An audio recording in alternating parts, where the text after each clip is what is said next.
And what's your feeling when I say drugs? Well, drugs is a word which has polluted the well of language. Part of the reason we have a drug problem is because we don't have an intelligent language to talk about substances, plants, psychedelic states of mind, sedative states of mind, states of amphetamine excitation. We can't make sense of the problem and the opportunities offered by substances unless we clean up our language. Drugs is a word that's been used by governments to make it impossible to think creatively about the problem of substances and abuse and availability and so forth and so on. In the minds of the people, the word drugs, which was once used as healing medications, and still drug companies that make, Tylenol are considered very legitimate. Well, so it's a kind of a paradox, isn't it? Drugs mean that which cures us and the greatest social problem of the generation. So there, right there, you see the schizophrenia involved in thinking about drugs. Apparently there are good drugs sanctioned by science and medicine, and bad drugs used by brown people in strange rites and growing in unusual plants in distant parts of the world. This kind of thinking, because it's naive, leads, of course, to social problems and bad politics and bad social policy. Your stance has been to at least look for what you call those strange plants and strange substances in strange places. You originally were a botanist, or you still are. Yes, and from the time I was very young, I was fascinated with the idea of extremely dramatic changes in consciousness from which one recovers after a few hours, induced by plants.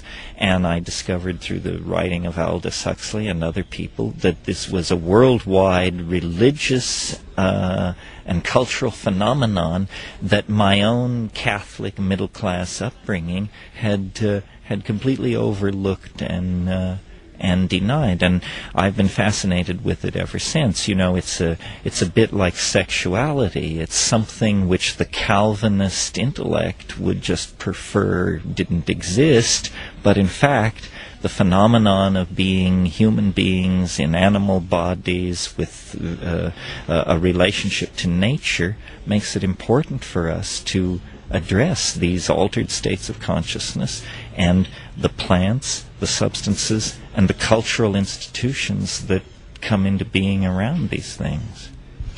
Your thesis in many books has been that these substances have had a far greater influence on culture, and still have and will have, than most people would like to accept or like to see. Yes, I mean, to my mind, human history is the story of one substance after another distorting or transforming human values and society. A perfect example would be sugar.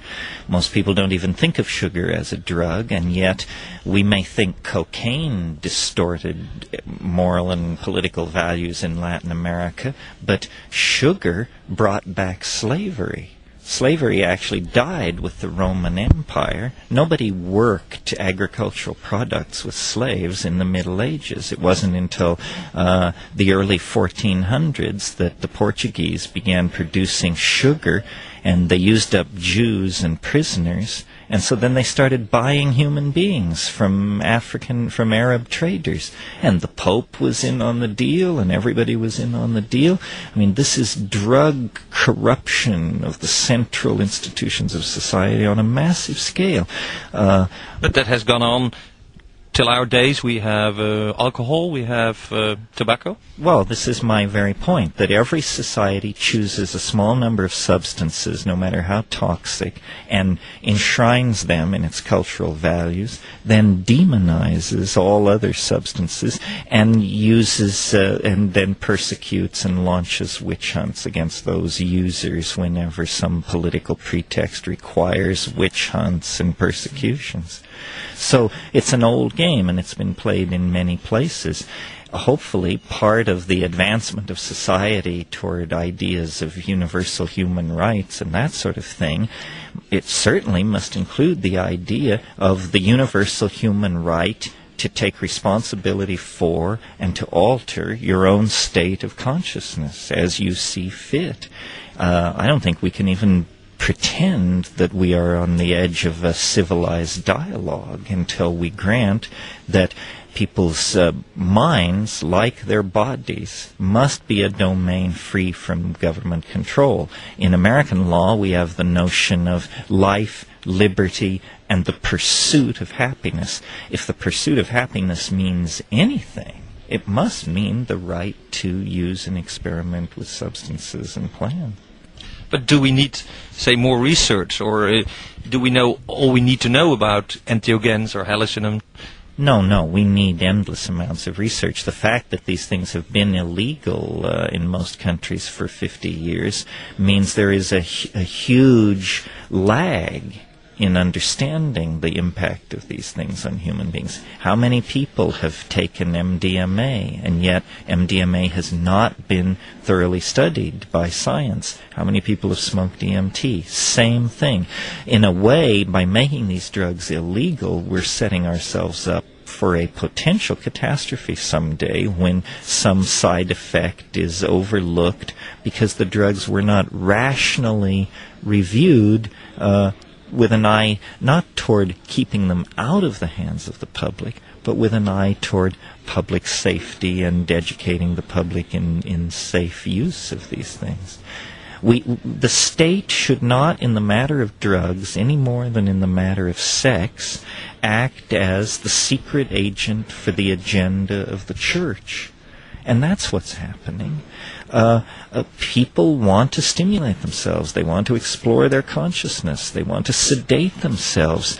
Who are we to stand in their way with a moral ideology and the long, heavy arm of the law to interfere with that? It distorts civilized values. But that's the bottom line. Drug repression distorts civilized values and political discourse.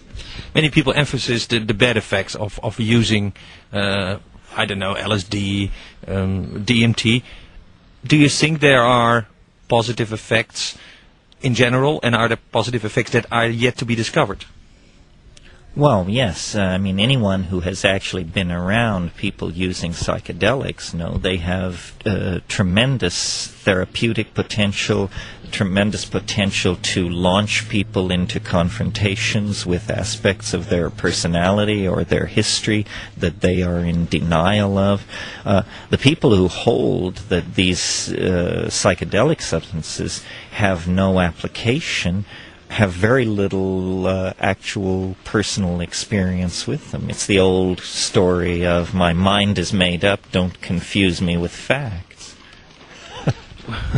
Would psychology be further ahead? Would you have learned more about the way the human mind works on itself in an interaction with others if the research, say, on the use of LSD or ibogaine or many of these substances would have proceeded in an orderly and what you could call scientific way? Yes, I think it's a great tragedy of 20th century science that the original excitement about exploring consciousness and mental illness generated by the discovery of LSD gave way to establishment paranoia and repression of drug-using populations. The excitement in psychology when LSD was first introduced was like the excitement in the physics community when the atom was smashed, and everybody thought, well, now we'll understand mental illness, schizophrenia, the memory, so forth and so on. And instead, the government lost its nerve because it saw that these substances have a potential for deprogramming people to institutional values. And that was so terrifying that all the promise for mental illness and creativity studies and so forth and so on was sacrificed to institutional paranoia about the fact that drugs might actually cause people to wake up to some of the abuses and scams that were being run by late modernism and capitalism. Clear. Thank you, Terence. Thank you.